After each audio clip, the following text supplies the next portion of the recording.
Over the years, I've noticed something about the artists we grow up listening to. Their songs stay the same, but their lives quietly change behind the scenes. When I looked deeper into Randy Owen's story, I realized his journey holds a lesson about fame, sacrifice, and time. A small town beginning. Randy Owen was born in Fort Payne, Alabama, far from the bright lights of Nashville. His childhood was shaped by cotton fields, hard work, and the realities of rural life in the American South. Music was not originally a career plan.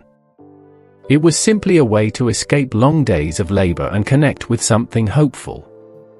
Alongside cousins Teddy Gentry and Jeff Cook, Randy helped form the band Alabama in the late 1960s.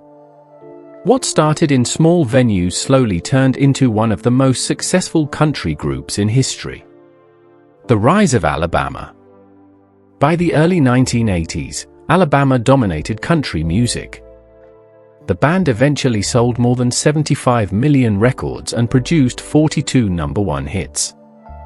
Songs like Mountain Music and Song of the South became anthems for an entire generation. Randy's voice and songwriting helped define the band's identity. But success came with a demanding schedule. At the height of their fame, Alabama performed hundreds of shows every year.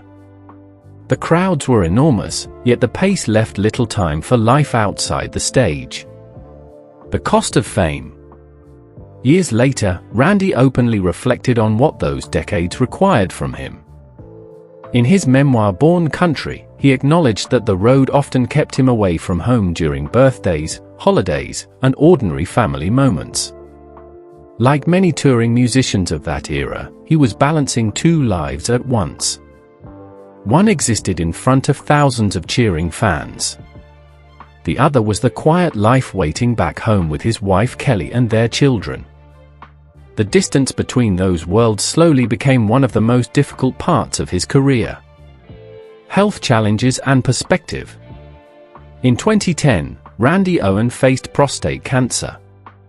He underwent treatment and later confirmed the condition had been successfully managed. Nearly a decade later, vertigo and severe migraines forced him to cancel several shows during Alabama's 50th anniversary tour in 2019. These health challenges changed how he approached touring and life on the road. A legacy still standing. Today, at 76, Randy Owen's story is not defined by scandal or collapse. Instead, it reflects something many longtime fans understand deeply: time eventually slows even the brightest careers. After more than 5 decades in music, his legacy remains firmly tied to the songs that shaped country radio for generations. And for many listeners, those songs still carry the memories of the years when Alabama's music was everywhere.